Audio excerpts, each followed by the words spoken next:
यहाँ दूसरे की लकीर मिटाने के अलावा दूसरा कोई काम हो तो आप बता दीजिए। अपनी कोई लकीर नहीं है, अपनी बस यही लकीर है, देश में महंगाई आएगी वह अपनी लकीर है, देश में बेरोजगारी आएगी वह अपनी लकीर है। आपके पास शिक्षा की कोई नीति हो तो बताओ। आप गुजरात में अगर शिक्षा के ऊपर सवाल उठता है, केजरीवाल अगर बोलते हैं, कहते हैं कि हम 4 किलोमीटर पर स्कूल खोलवाएंगे, तो देश उसका स्वागत करना चाहिए, आपको भी।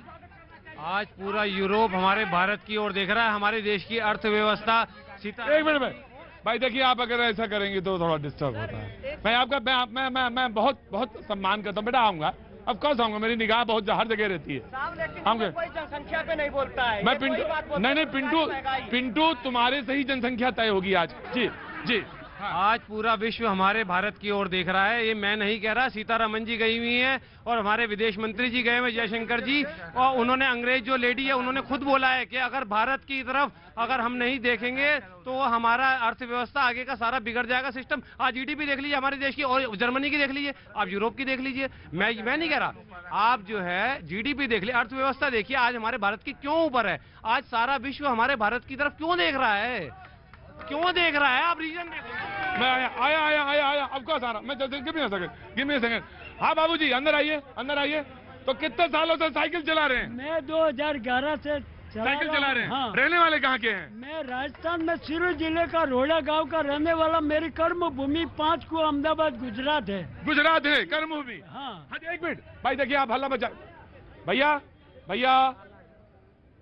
55,000 किलोमीटर देश भर में घूम चुका। 55,000 किलोमीटर। हाँ, साइकिल पर, जिसके सारे सबूत तो है। गुजरात में क्या होगा इस बार? अरे जो आप 3 बार प्रधानमंत्री बने नरेंद्र भाई मोदी, ये राष्ट्र प्रेम था, उनका विकास और उनकी शांति देखते हुए देश के लोगों ने प्रधानमंत्री 2 बार बनाए। अब आने वाले समय में विरोध पक्ष का जमानत जब्त होगी, नरेंद्र मोदी। आपने देखो पिंटू। हाँ प्रतीक भाई, आपने कहा कि गुजरात में क्या होगा। गुजरात में द्वारकाधीश कमल नयन है, कमल नयन के हाथ में कमल है तो कमल ही कमल होगा, इसके सिवा कुछ हो नहीं सकता है। मॉडल की बात आती है, आम आदमी पार्टी के मॉडल के बारे में पहले खुलासा करता हूं। आम आदमी पार्टी का मॉडल का विशेषता ये है कि वाईफाई तो देंगे, पासवर्ड प्लूटो में है, उसके साथ साथ पानी तो देंगे, पर पानी का जो शक्ल है वो सार्स का फेना की तरह होना चाहिए। यमुना की पानी मतलब इतना फेना हो सार्फ की तरह कि सार्फ खरीदने की आवश्यकता नहीं है। ये तो है इनकी मॉडल। अब इन्होंने कहा कि बेरोजगारी पे मैं आता हूं आरटीआई के माध्यम से। हमारे दिल्ली के माननीय मुख्यमंत्री ने कहा था कि देखो जी, कोविड के दौरान तो मैंने 2 लाख नौकरियां दी। आरटीआई आया, आरटीआई आने के बाद पता चला कि 12,000 नौकरी कोविड के दौरान दिए थे। झूठ पे झूठ, झूठ पे झूठ, झूठ पे झूठ। ये प्रतीक जी, भारतीय जनता पार्टी के हाथ से गुजरात जा रहा है, ये निश्चित है। अच्छा जा रहा है? हाँ जा रहा है। देखो तभी आम आदमी पार्टी के नेताओं को टारगेट किया जा रहा है, तभी मनीष सिसोदिया के घर पे सीबीआई जाती है, मनीष सिसोदिया के घर पे ईडी जाती है, सत्येंद्र जैन को बगैर किसी कसूर के 4 महीने से जेल में डाला हुआ है। आम आदमी पार्टी के गवर्नेंस मॉडल से घबराए हुए हैं, क्योंकि ये स्कूल अस्पताल के खिलाफ है। ये नहीं चाहता कि महिलाओं की सुरक्षा हो, ये नहीं चाहता कि नौजवानों को। देखो प्रतीक जी, 6% शराब माफिया से कमीशन खाने वाले ना 2% से 12% इन्होंने की ना कमीशन। मैं आपसे पूछ रहा हूँ, स्ट्रिंग ऑपरेशन के अंदर, स्ट्रिंग ऑपरेशन में बोला गया ना, आज वो बच्ची जेल में है, कि 6% हमें देना, 6% आम आदमी पार्टी। प्रतीक जी, 4.5 महीने से मनीष सिसोदिया जी पे रेड हुई, 500 जगह रेड हुई। कल भी मनीष जी को बुलाया, क्या सीबीआई ने गिरफ्तार किया? क्योंकि सीबीआई को भी पता है कि सीबीआई जो बात कर रही है, जो केस बनाए, वो कोर्ट में टिक नहीं पाएगा। आया अंग्रेज जी।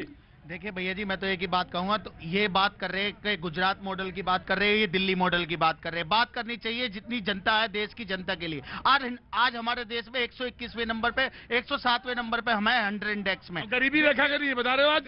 आज गरीबी रेखा डॉक्टर विशाल मेहता की तरफ देख रहे, गरीबी रेखा की तरफ बताइए कितना आंकड़ा हो गया? 80% तो लोग थे। 45 साल के उच्च स्तर पर आज बेरोजगारी का मामला है। ये असली मुद्दे हैं जिस मुद्दों पर बात होनी चाहिए। बेरोजगारी मुद्दा है, ये मुद्दा बात होनी चाहिए। महंगाई मुद्दा है, रोजगार मुद्दा है। भैया इन बातों से बीजेपी भटका कर लोगों को ध्यान आकर्षित करना चाहती है इधर उधर। देखिए, गुजरात के मॉडल की बात हो रही है ना। गुजरात का मॉडल यह है कि 2000 जब सरकार आई थी 27 साल पहले, तो 9,000 करोड़ का वहां पे मात्र कर्ज था। आज 3.5 लाख करोड़ रुपए का कर्ज हो गया। हर गुजराती के सिर पे 46,000 कर्ज है। दूसरी बात, अजय जी, कहां से आपने ये आविष्कार किया? व्हाट्सएप फैक्ट्री से क्या? व्हाट्सएप फैक्ट्री से आविष्कार हुआ है। इन्होंने कहा है आंकड़ों के बारे में, मैं आंकड़ों पे ही आता हूँ, आंकड़ों पे ही आता हूँ। बेरोजगारी बेरोजगारी करके इतना रो रहे हैं। चिदम्बरम साहब ने जब फाइनेंस मिनिस्टर थे, उन्होंने बाकायदा कहा था कि भारत में 22 करोड़ लोग हैं जो बेरोजगार हैं। इन लोगों के आंख में पट्टी बंध गई है और अंधभक्ति का रोजगार मिल गया है, इसलिए इनको देश के जो। देखिए प्रतीक जी, मैं आपसे प्रश्न पूछता हूँ, जनता से पूछता हूँ। देश की सबसे बड़ी अर्थव्यवस्था कौन? गुजरात। देश में सबसे कम बेरोजगारी दर गुजरात। देश में सबसे ज्यादा निवेश कहाँ आता है? गुजरात। वाइब्रेंट गुजरात के कारण वाइब्रेंट। ये पूछिए जीडीपी कितना है वहाँ, कितना है पर जीडीपी और कितना है वहाँ का प्रोग्रेस। दादा आप कितने हजार चल गए? 55,000 चल गए। आजा मैं आया। हाँ बोलो। ये कह रहे हैं भाई साहब, बोले गुजरात के लिए, अगर गुजरात में काम अगर बढ़िया नहीं हुआ तो मोदी 3 बार प्रधानमंत्री कैसे बने? दोबारा अगर काम बढ़िया हुआ तभी तो जनता उसको चुना है। गुजरात सबसे पूरा इंडिया में सबसे ऊपर में गुजरात है, सबसे बिजनेस में सब कुछ में, वहाँ पे रोजगार में सबसे ज्यादा गुजरात में रोजगार है। उसके अलावा इनको पूछो कांग्रेस, अगर इतनी बेरोजगारी है तो राजस्थान में सबकी सरकारी नौकरी। मैं आया। हाँ जी, कहाँ से? अजमेर शरीफ राजस्थान से। अजमेर शरीफ राजस्थान से। बहुत बहुत शुक्रिया। आपका क्या नाम हो गया साहब? मेरा हसन चिश्ती। हसन चिश्ती, हाँ तो आप अजमेर से हैं, दरगाह से हैं। जी जनाब। मैं यहाँ आया था बाबा साहब के उर्स में। हाँ जी। कुतुब साहब के। जी। वहाँ से कलिया रोड की उर्स में गया। बिल्कुल सही। वहाँ से थोड़ा मनाली घूमने गया। वाह। मनाली से वापस दिल्ली आया हूँ। आपका शो देखा तो रुक गया क्योंकि आपका शो जो है पूरे हिंदुस्तान में बहुत फेमस है। बहुत अच्छी बात है। और बहुत अच्छा, और आप जो बोलते हो बहुत साफ बोलते हैं। बहुत अच्छी बात है। जब ये कहते हैं ना साफ बोलते हो तो इसका मतलब तलफ्फुज से नहीं है। साफ तो बोलते ही, हर एंकर जो है उसका तलफ्फुज साफ होता है, उसका उच्चारण साफ होता है।